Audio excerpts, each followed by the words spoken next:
After 8 years of an administration which appeared increasingly enamoured by and wedded to secrecy, it's not really surprising that Barack Obama invested so heavily in transparency in the early days of his presidency.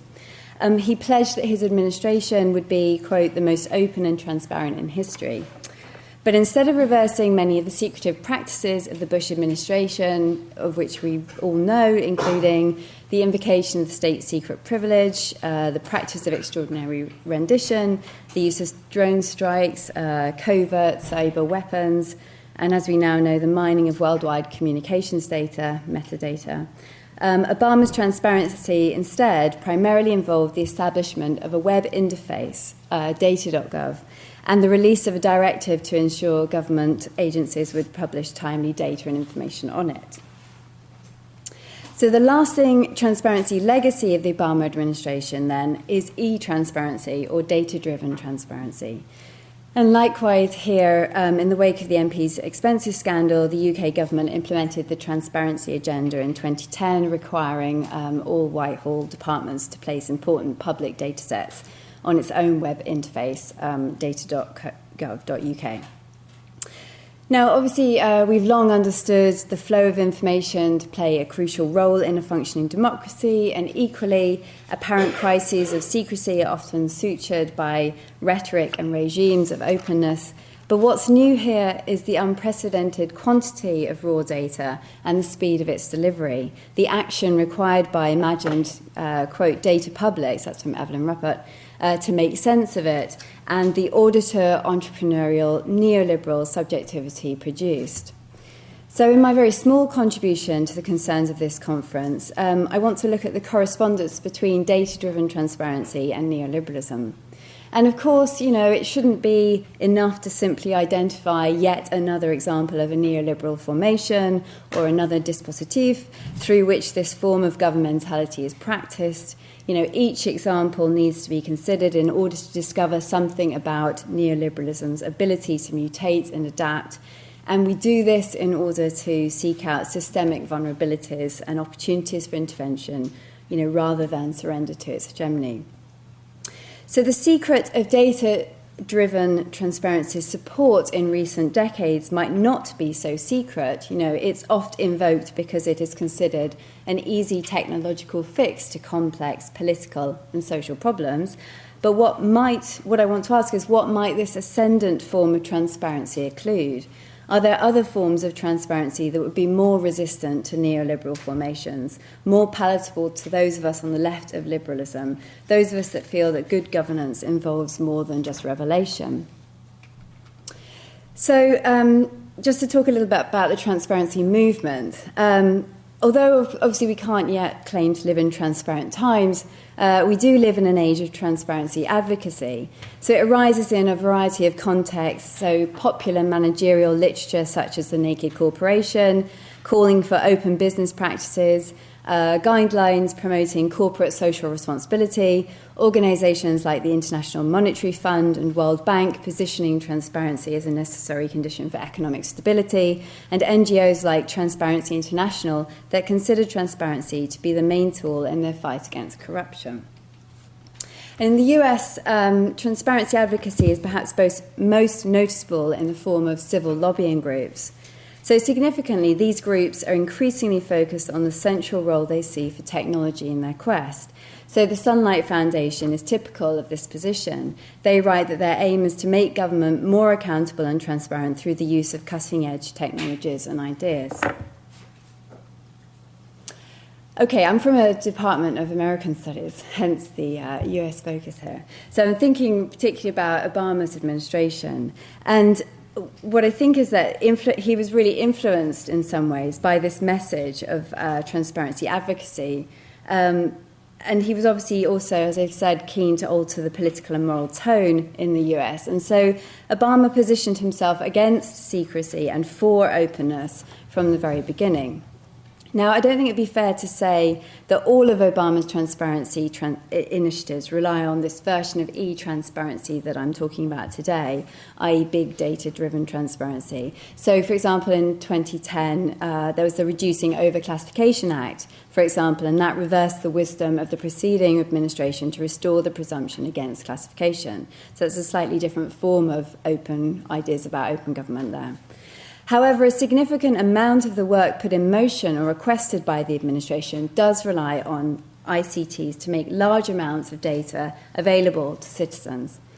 Indeed, on the About page of the federally funded data.gov website, it declares the interface to be, quote, a priority open government initiative for President Obama's administration. So data.gov has been described as a clearinghouse for the federal government, intended, as the website claims, to increase public access to high-value machine-readable data sets generated by the executive branch of the federal government.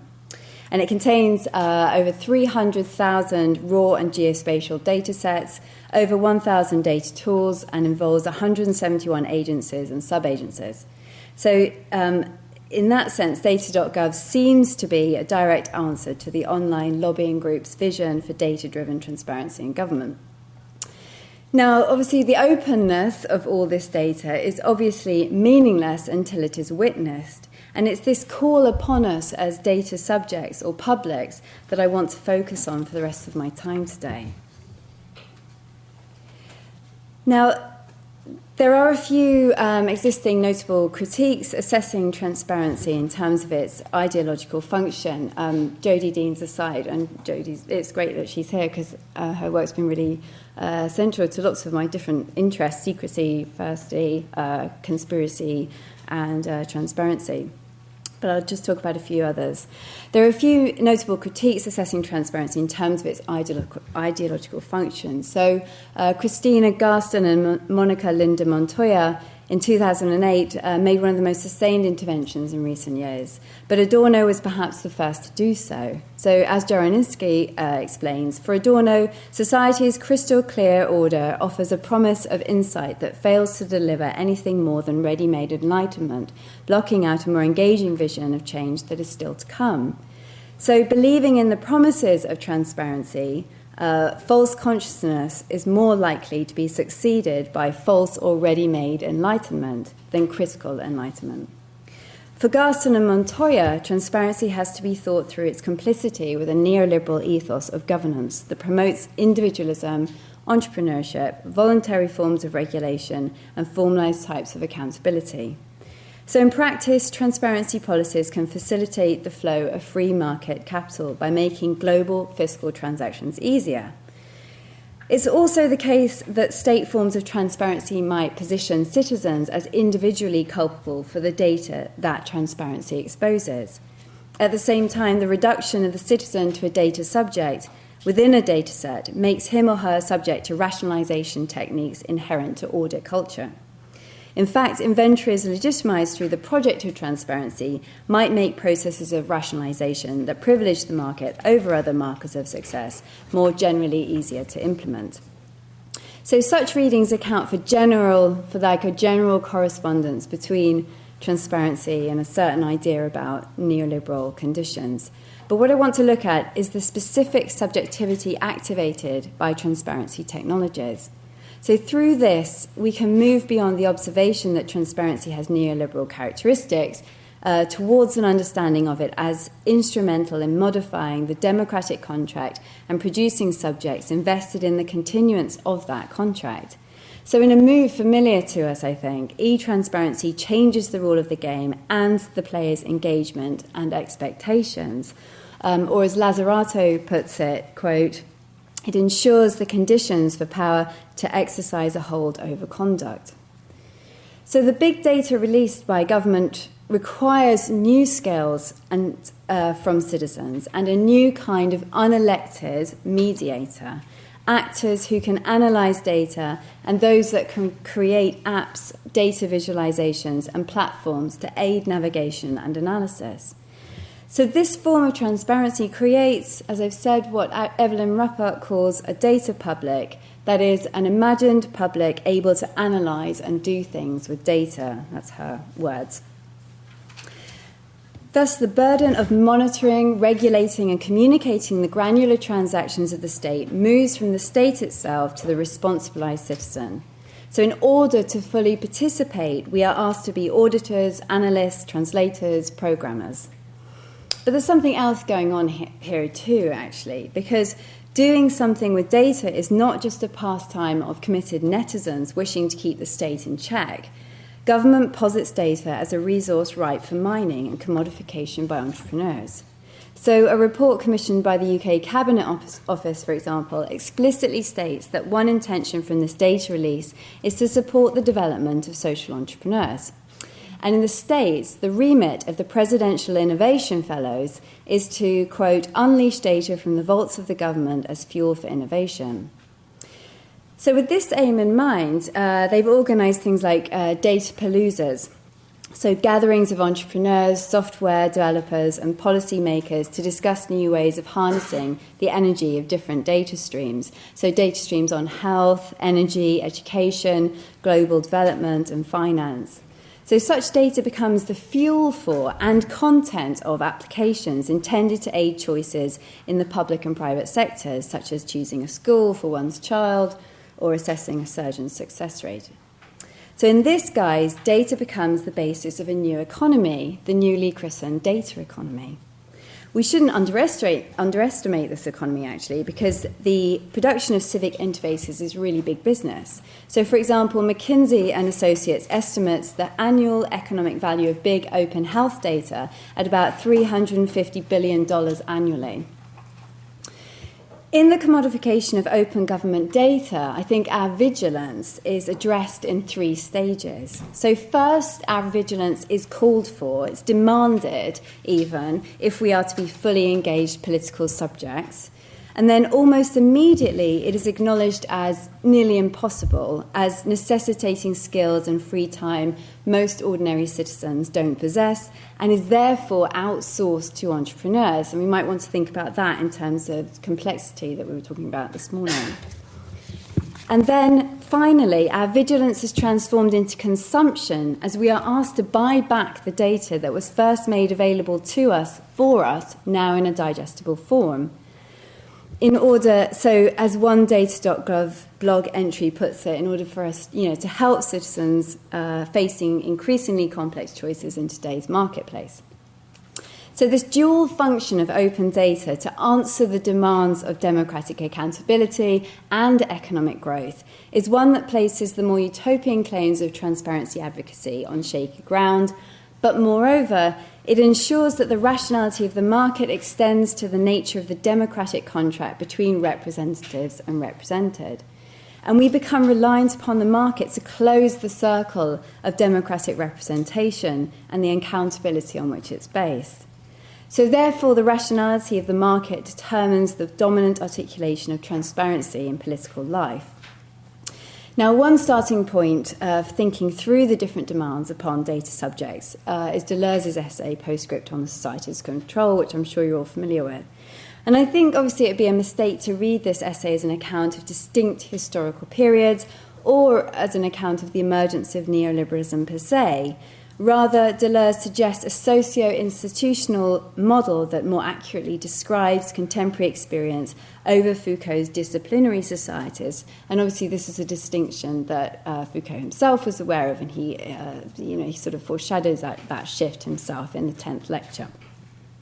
So whereas disciplinary societies are characterized by a series of discrete and autonomous units of confinement, societies of control are populated with dispersed mechanisms of power. So I want to suggest that data-driven transparency, government transparency, is a clear expression of the control society because in opening up government, in making its boundaries so porous through open data, outsourcing and responsibilization, it ensures that the business of governance is without boundaries or end. So the citizen, entrepreneur, auditor that make up the data public are called upon to be perpetually vigilant and innovative, to be part of, quote, a continuous network, key participants in this new info-capitalist democracy. Okay, quotation. 2013 promises to be a busy year for open data efforts at the White House and across government. The Presidential Innovation Fellows comment. I haven't checked if this quote is actually still there because the irony is too great. But this story isn't just about us. It's about what we can all do together to spur game-changing innovation through the application of open data. So the subject supposed to innovate, the entrepreneur, is perhaps the arch subject of the societies of control because, having moved beyond the spaces of enclosure, she or he isn't by necessity an economic nomad following fluctuating capital streams and cultural consumer trends, required to be open to adaptation, reinvention, retraining in order to increase his or her human capital, and by doing so transforms the relation between individuals and their labour. Moreover, entrepreneurial subjectivity is imposed, yet demands agency. In fact, entrepreneurialism would mean very little unless it was experienced as a form of agency. And Jane Elliott's got that really great new essay out in Social Text talking about suffering agency. So we could think about agency in that way. In the Deleuzian formulation, as elsewhere, new forms of emancipation and agency are simultaneously forms of control or regulation. So adapting what Deleuze writes about the introduction of new dispersed forms of healthcare, including anticipatory data-generated health risk assessments over the enclosed environment of the hospital, transparency might at first offer a new freedom, but could represent a new mechanism of control that is equal to the harshest of confinements. So the emancipatory qualities of data-driven transparency involve control because of this continuous vigilance necessary to complete the democratic contract and the entrepreneurial technique of the self required to convert a previously extra economic form into capital. So for anyone concerned about the interrupted political agency and entrepreneurial demand produced by neoliberal formations, there's a real question here about what form e-transparency or transparency in general should take. And I think it's especially important to ask this question now, not least because the US is currently exporting its model of e-transparency around the world as a platform package that can be purchased wholesale. It's just real. Okay, the open government platform is described as an open government in a box. It's a pre-digested formulation of open government exported in a form that we could call transparency imperialism. But also because in the wake of, so that's one reason why we need to be concerned. But also I think, we need to be concerned about it because in the wake of the recent revelations about data gathering under NSA's PRISM, there's clearly a covert underbelly of big and open data that has a whole host of implications for us as data publics and data subjects. So, covert data is not part of enterprise culture, the sort that I'm thinking about here, but it is used to secure geopolitical and economic advantage. So we can see a link. Thinking forward about radical transparency. So if we're going to position ourselves in relation to data rather than be positioned by it or reducible to it, if we favour explicitly political over technical solutions to social problems, if we're going to be able to envisage a transparency worthy of democracy, thought of not as this kind of an ambient milieu, as the natural habitat of postmodern individuality, but as an arena of struggles and sacrifices, as Rancière puts it, as well as, the arena of decisions, then we will need to experiment with and can reconfigure the relationship between technology and disclosure. So in common parlance, radical transparency signifies an organisation that implements total openness at all levels of operation. So it might encourage everybody to blog about all experiences, good or bad. But we might want to think about radical transparency in terms of politics rather than scale. Radical transparency might then be envisaged as a mechanism able to subvert or at least interrupt dominant attitudes towards disclosure's delimited and prescribed role in the political sphere. So there are other possible manifestations, practices, vernaculars of transparency out there.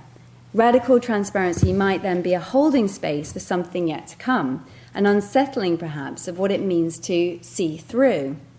Might not radical transparency involve workers and citizens in making decisions about what kind of disclosure is the most effective one in any given situation, and the scope of socio-political change disclosure can precipitate? After all, too often disclosures are used to renew rather than disrupt the political system. And I think we could discuss whether WikiLeaks or Snowden's whistleblowing would constitute an example of renewing or disrupting the political system. So it might even involve the counterintuitive measure of withholding information in certain circumstances, when we're called upon to respond to an auditing exercise that we suspect is being implemented for less than transparent reasons. We're all going through the ref right now. Effectively, if investing in secrecy over disclosure. What would it look like if the left were to appropriate secrecy and to think through the politics of secrecy rather than jumping on the liberal bandwagon of transparency? And then radical transparency comes to look very different from the ascendant vision of transparency that we're currently being asked to subscribe to. So radical in this sense that I'm trying to propose and what I'm trying to work through in my work, and it's not finished and I really welcome ideas, but radical here indicates then not more of the same neoliberal transparency, but transparency rethought through a resistant politics. Thank you.